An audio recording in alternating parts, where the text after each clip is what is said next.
ইসলামপুর থানার ধানতলা গুঞ্জুরিয়া এলাকায় পাইপলাইন ফুটো করে তেল চুরি চক্রের বারন্তকে নজরে রেখে বুধবার অয়েল ইন্ডিয়া সোনাপুর পাম্প স্টেশনের পরিচালনায় এক অফসাইট মক ড্রিলের আয়োজন করা হয়। এদিনের এই সচেতনতামূলক প্রচার অভিযানের পাশাপাশি তেল চুরি চক্রের পর্দা ফাঁস করতে উচ্চ পর্যায়ে তদন্তের দাবি উঠে এলো ইসলামপুর থানার ধানতলা এলাকায়। এদিন গ্রামবাসীদের সচেতন করতে এক সচেতনতামূলক প্রচার অভিযান চালানো হয়। এদিনের এই সচেতনতামূলক প্রচার অভিযানে কিভাবে পাইপলাইন ফুটো হয়ে তেল বেরিয়ে আসলে বা দুষ্কৃতীরা তেল চুরি করতে থাকলে গ্রামবাসীদের কি করণীয় তা সরেজমিনে পরিবেশন করে দেখানো হয়।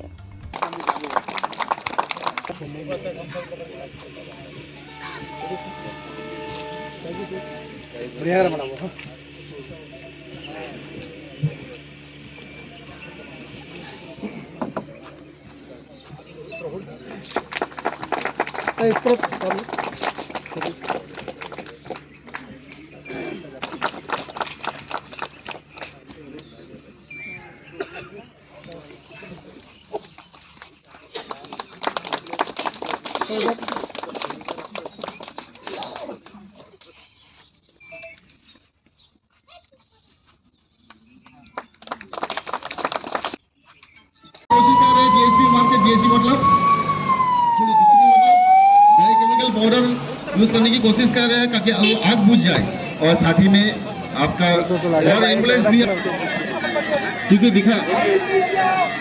ऐसा लग रहा है कि एक बहुत इंजर्ड हो गया है, लग गया है पूरा।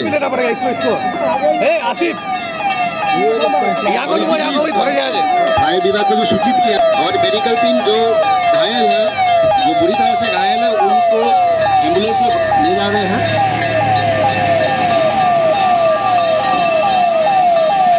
फायर बहुत बुरी तरह से फैल चुका है, बहुत ही भयंकर हो सकता है, गंभीर हो सकता है। और फायर टीम अपना प्रिपरेशन कर रहे हैं और दूसरी ओर जो पीड़ित है वो एम्बुलेंस में बिठा के लेके जा रहे हैं, उनको नज़दीकी स्वास्थ्य केंद्र में हॉस्पिटल का कहीं अच्छे हॉस्पिटल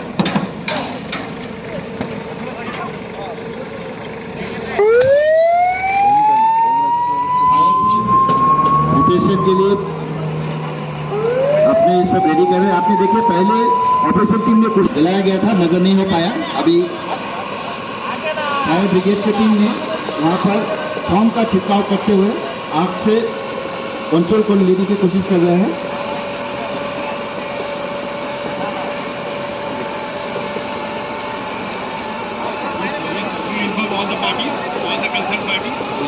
इसी समय हमारे CIC सर ने आग बहुत बुरी तरह से जल रहा है। अभी भी फायर ब्रिगेड की कोशिश कर रहे हैं क्योंकि पाइपलाइन का आसपास অয়েল ইন্ডিয়া লিমিটেড থেকে একটা মক ড্রিল অনুষ্ঠান করা হলো যাতে করে অ্যাওয়ারনেস জেনারেট হয় বা মাটির নিচ দিক দিয়ে যে পাইপলাইন গেছে সেখান থেকে তেল বের করার যদি কেউ মানে চেষ্টা চালায় যাতে সেগুলো না হয় বা কোনো রকম বড় ক্ষতি বা দুর্ঘটনা না ঘটে সেসবের জন্য একটা অ্যাওয়ারনেস হলো। এই ধরনের প্রোগ্রাম আমরা ওয়েলকাম জানাই যাতে মাঝে মধ্যে হয়। অ্যাওয়ারনেস জেনারেশনের জন্য প্রশাসনের পক্ষ থেকে ওনাদেরকে ধন্যবাদ জানাই। Thank you. একটা বিষয় পুরোটাই পুলিশ ম্যাটার, পুলিশ দেখবেন নিশ্চয়ই, আইসি সাহেব আছেন এবং SDO স্যার জানবেন, বিষয়টা নিশ্চয়ই দেখা হবে।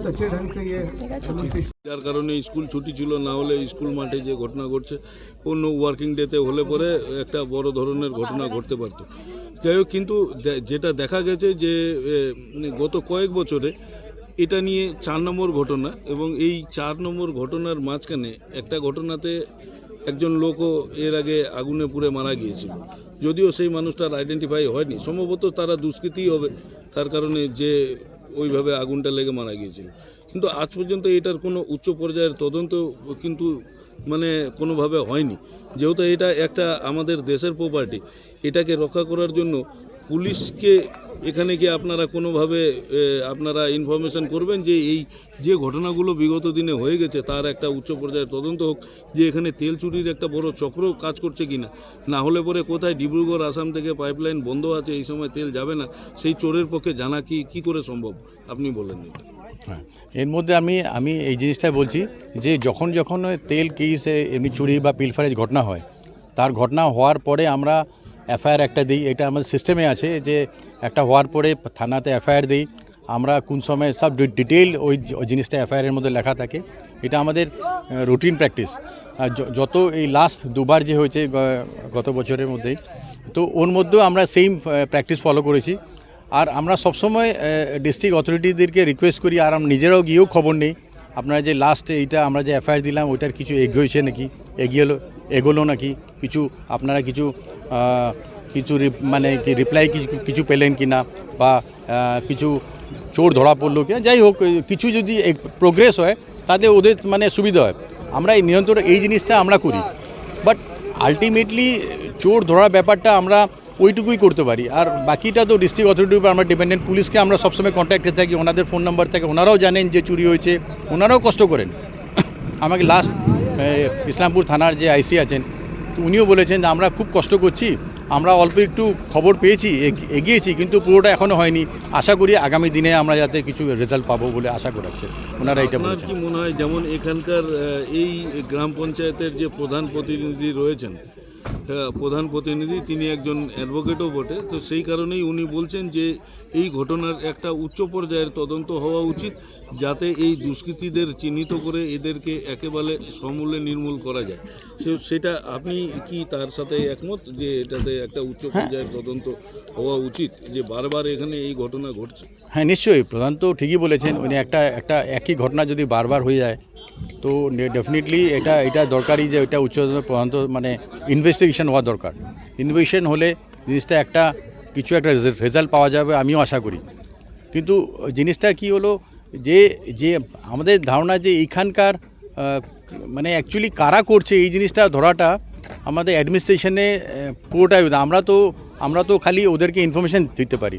এখন ওনারাও খুব চেষ্টা করছে, কিন্তু আমি ভাবি যে সবাই মিলে যদি আমরা সহযোগিতা করি, আমরা প্রথম কেসেই যদি আমাদের গ্রামবাসীরা কেউ যদি বাইরের লোক এসে এখানে মাটি খুঁড়ছে, ওনাদেরকে যদি একটু জিজ্ঞাসাবাদ করেন আপনারা কি করছেন না করছেন, কেন করছেন, হ্যাঁ কে আপনারা, তাতেই ইনিশিয়াল পয়েন্টেই যদি ধরা পড়ে যাবে।